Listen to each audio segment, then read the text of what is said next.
What's going on, YouTube? We're back here with another video. I haven't made a video in a minute because really not a whole lot's been going on. We've been getting rejected, and now we have fallen below this support and resistance line, and we are currently seeing that being tested as now a new resistance here where the support used to be. So that's not good news. This is currently the 4-hour chart. Of course, you see here we tried to break up back into that level, and we just got absolutely rejected. So it's not good. But another good news, we do see a lot of consolidation here within this range down here. As you can see, we're currently bouncing off the 120-day moving average and the 20-day EMA. So that's good news. But as far as where we're going next, honestly not too sure. Honestly, the RSI for the level that we're at, to me, seems a little high, which is kind of concerning.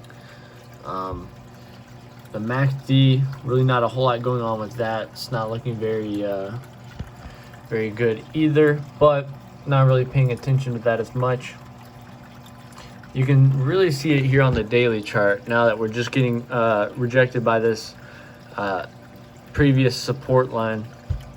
I guess it didn't really act as much of a support for very long, but now we're currently seeing that as a resistance. This is huge resistance area here that we still have. Volume resistance around the 17.2 mark, as I've said multiple times. But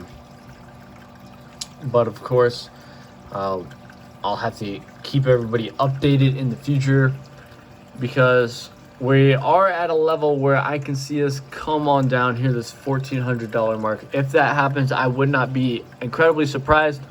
Not saying that's where I think it's going by any means. However,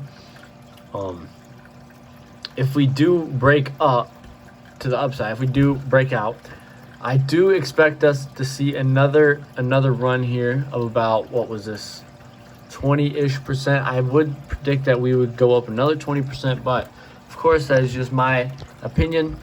But as of right now, there's nothing going on. We're just bouncing currently, and hopefully we don't break down, but that is a possibility.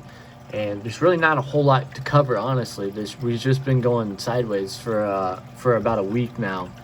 Of course, we did have this big move downwards that really started this sideways trend the past couple of days. So yeah, another thing I'd like to point out, it did try and fall down here past this EMA, but we ended up recovering, and now we're currently trading above it, but basically right at it. So yeah, when another move happens, or whenever I think I can see another move happening, I will keep you guys updated. But as of right now, not a whole lot's going on, and so I'm kind of just waiting to get in the market. Really, I barely have any skin in the game, but I am in just a little bit, not all in, not even close to all in. So I do have some skin in the game. Of course, I feel like it's more risky to be out of it than in it, so that's my opinion, of course. So thank you guys for watching. Stay tuned for all the future updates on Ethereum.